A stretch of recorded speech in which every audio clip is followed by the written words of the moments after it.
Thank you, Chantal. All right. You're welcome.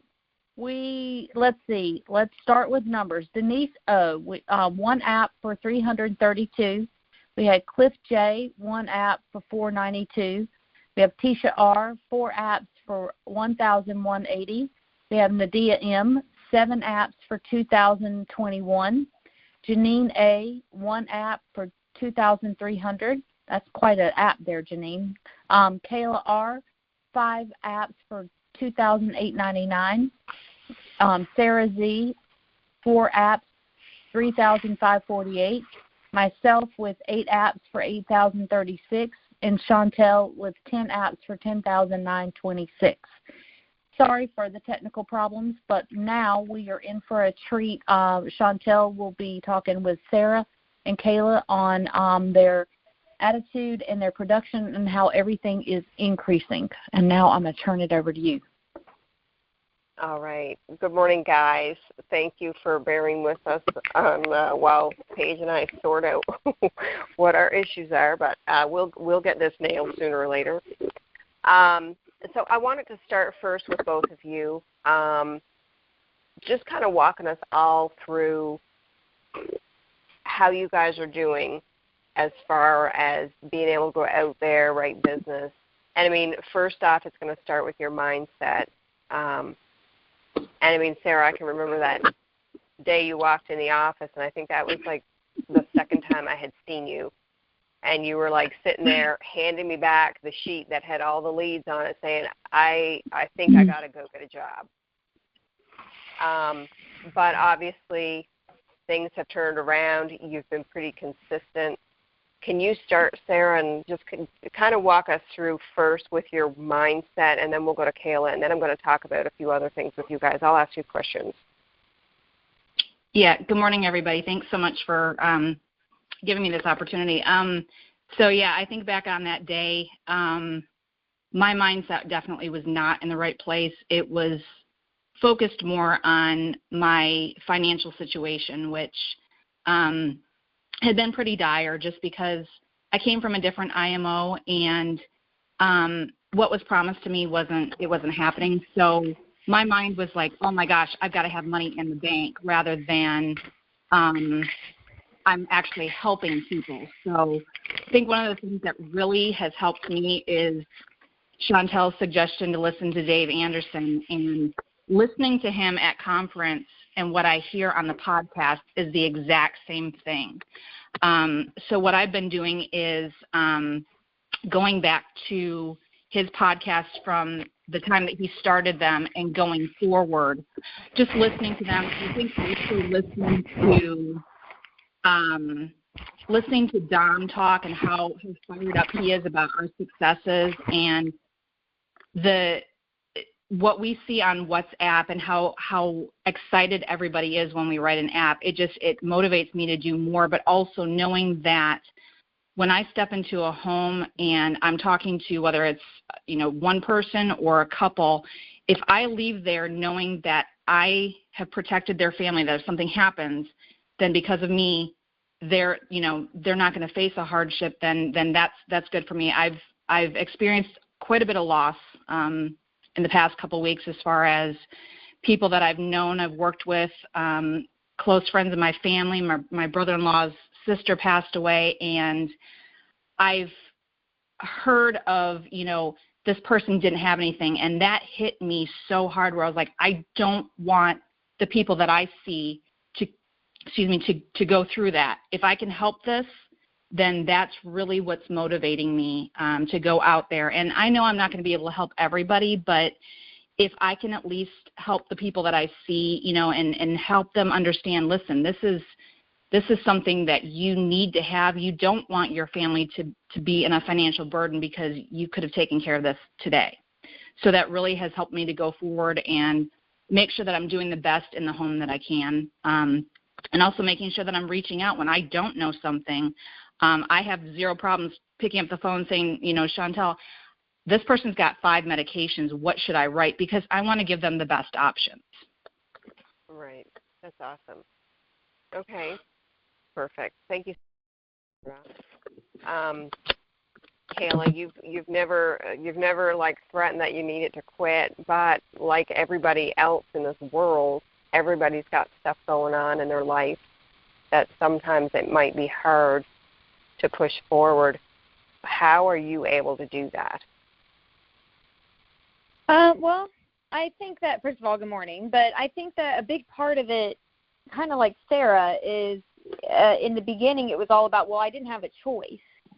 I was working with another company that once, just like Sarah, I was promised these things, and it's not that I didn't put the work in. I was working my butt off, and it cost me all of my money that I moved just to South Carolina with a savings, and then it came to the point where I actually had to take a loan out with that job because I just wasn't making any money. And so it kind of made me feel like I was captive with them, which I wasn't. But fortunately, finding FFL, it's given me more freedom, and I just appreciate. With my other company, it was a business-to-business job, so it's very different. And so to keep myself motivated, it's just like Sarah said, instead of going into a business where I'm taking time out of people's jobs and just kind of annoying them with it, I'm going and I'm meeting these people in their homes, and I'm seeing their life, and I'm building a relationship with them, and it feels so much better knowing that these people they're reaching out to us because they need this help. And so we're the fortunate ones to be able to actually do something about that. And so that motivates me so much because I know, and the example I use all the time when I talk to clients is, if something were to happen to me, my parents would be in trouble. My dad, he makes enough, but my mom, no way. And so I just always tell people it would be a problem just to even care for my burial expense, not even to take care of things that I have sitting around that are going to cost money to take care of. So it's just a personal thing for me. I do have life insurance, and I've taken care of that, so I use that all the time to really, because I can put my heart into it when I talk to people about that, because it breaks my heart to think of people who are in the situation where they don't have that coverage, and now their families grieving are going to have to try to figure out what to do about all these financial crises. But everybody, a lot of people are financially unstable, and so now you're throwing somebody else's instability at those people as well. And so just knowing that I can help protect them with that, it means so much. And also just I'm protecting myself with this job. I am just getting started with it. So it's, it's going to build momentum as it goes, but I kind of see it as, well, it has to work. It's not that I don't have an option. It's just that it has to work because I need this to work. And so with that drive, I'm going to make it happen. And so that's kind of what keeps me going with it. I'm in no way where I need to be financially, but I know that it's possible because I see it every day. When I see these posts, when I see, Paige and I see Chantal, I see these numbers that you're throwing out there, and I just know that it's possible to do this. It's not like, well, yeah, that's just 1 in a million people. It happens all the time. And so it really gets me excited and it gets me going. And then, like I said, just the relationships that you get to build with your actual clients. I've had some very heartfelt conversations already with my experiences, a woman who lost her son and all these different scenarios that just make it even more personal to me. And so that really keeps me motivated. Awesome. Can you guys both kind of walk us through what you guys are doing for schedule? Because I know a lot of people, like when they get started, it's tough, right? Like you're calling leads and you're not getting through to as many people or being able to book as many appointments as maybe you would hope to do. So then you kind of you get that one person that might want to meet you on the day that you might dial or whatever. How are you guys keeping your schedule so that you guys keep having some consistency? Sarah, you want to start? Go ahead and, yeah. I can go ahead, Kayla. Yeah. Well, the way that I am doing it, which, like I said, since it's just starting, I might change it up a little bit. But what I'm doing now is I'm making my call days on Mondays and Thursdays. And I just put it in my mind like that's what I need to do that day. Now, you do get sometimes people on the phone, and they're like, well, I can't meet you that day. Can you just meet me today, or can you meet me on, my other call day? And I do the best that I can to make sure that that doesn't happen, because I really need to motivate and keep on those call days. But at the same time, if I have to, and that, that might change once I get a bit better at convincing people to meet me when I need to, then I will do an appointment on a Monday or Thursday. But I try to keep it to one at the very most, because who knows, that takes up a lot of time, and it would take a lot of time from setting appointments. And so, and another thing that I do is, let's say that there's a no-show at one of my appointments, then I immediately am making calls until my next appointment. So I don't just sit around, or I'm like, oh, well, since I missed this appointment, I guess I'm going to go to Starbucks and, just kind of lounge and drink some coffee, or I'm going to go home and vacuum my floor. I'm not going to just fill that time with stuff that is not productive, or, green light time that's working towards actually getting something. And so I just work calls into my everyday, because we all miss those. We all have no-shows, or we all have those appointments that last 5 minutes because people didn't know, or, something just happened. So I just try to make sure that no matter what, I'm doing something active towards my work schedule. And so that really helps keep it strong. Now, since I'm transitioning from my other job still, I know that what I'm doing now is just the very tip of it. That once I am 100% and full force towards this, then it's gonna take off. Awesome. How about you, Sarah?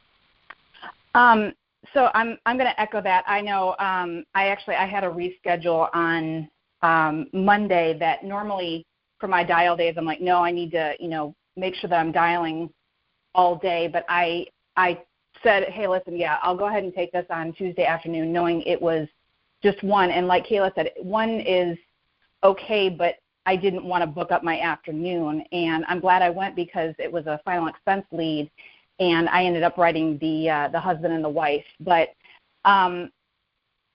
right now, for me, I know I'm finding it challenging to maintain the same schedule, because I know for me, dialing by myself is it's an obstacle. So I like having people around me to help motivate me, help me listen to what I'm saying and overcome the objections. I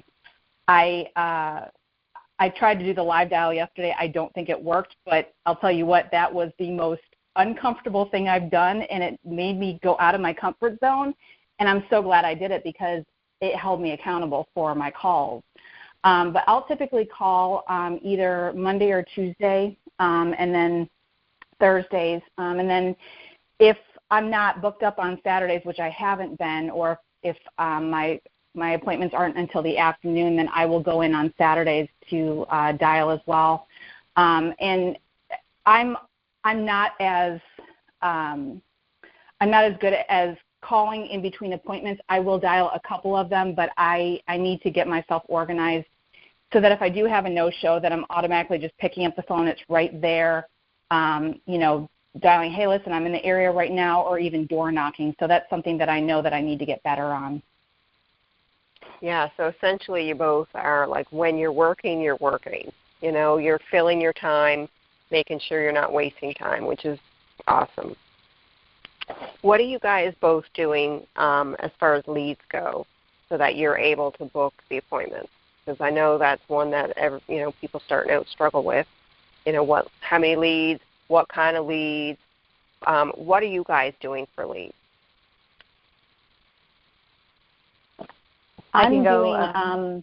Go ahead.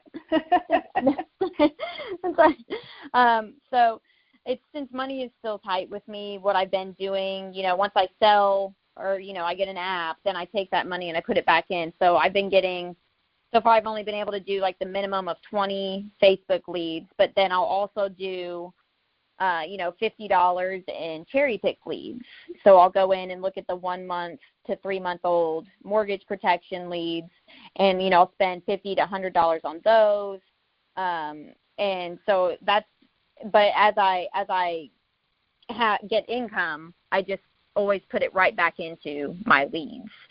And of course, as we all know, once you make one, then you probably already paid for your leads and you have a little extra that you can put back, to put towards your bills and things like that. But you always have to, that's the hardest part, is like you have to put it back into your leads, because if it stops, then your income stops.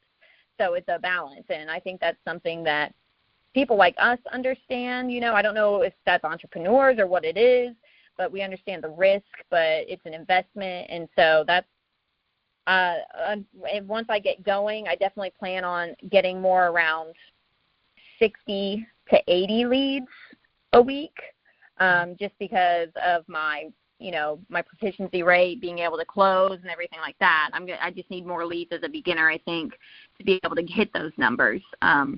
So once I'm up and running a bit stronger and can afford it, that's my plan.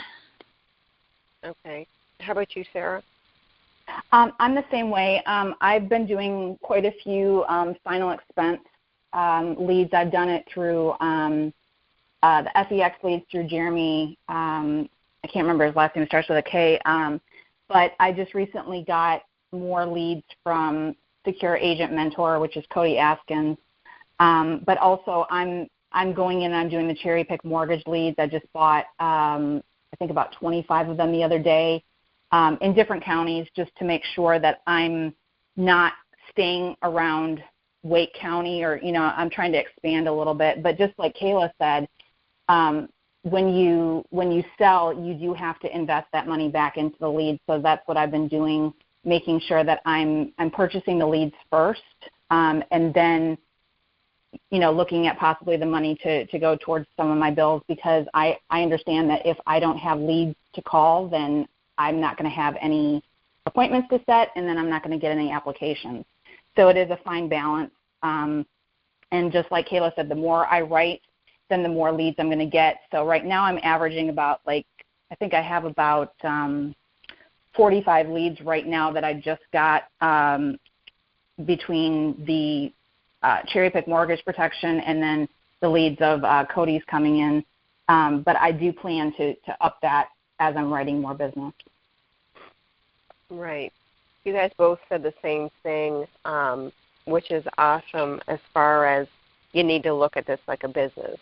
And I think so many people start this with the job mindset, so they don't realize, hey, if you don't take, that app that you just wrote, if you don't take that money and reinvest it in to get more leads, you're out of business. You need to keep the stock going.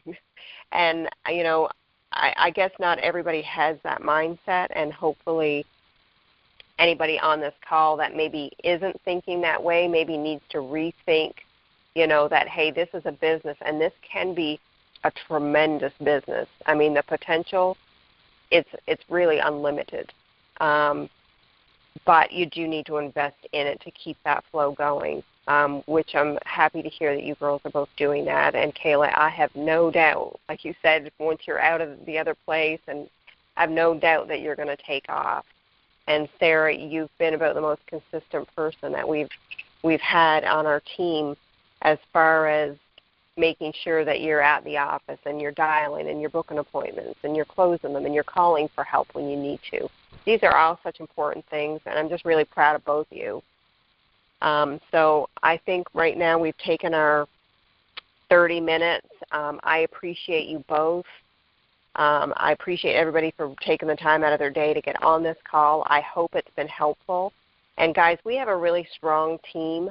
I love the WhatsApp. I love the positivity that we share.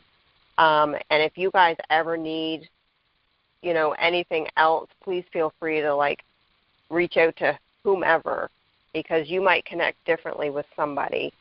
So I know Paige and I both highly encourage people to communicate. Maybe you saw somebody at conference. Facebook is another great avenue. So reach out to people, ask questions. It's growth. And Sarah, getting uncomfortable going on Facebook Live, I know how uncomfortable that is. But they say you don't grow unless you get uncomfortable. So you're growing, and that's a positive thing. So kudos to you. I don't know that it went. I did not see that went on Gold Save. I'm going to go look. But if it didn't and you thought it was, well, that means that you had a practice shot.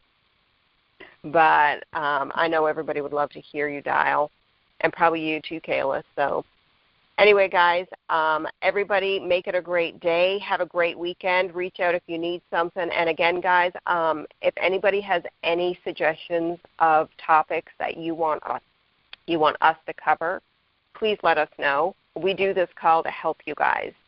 So we need to know from you guys, like, hey, this is an area that I would like to learn some more on, or like to talk to different people or what have you. So just reach out, let us know. All right, make it a great day, guys. Thanks, Chantal.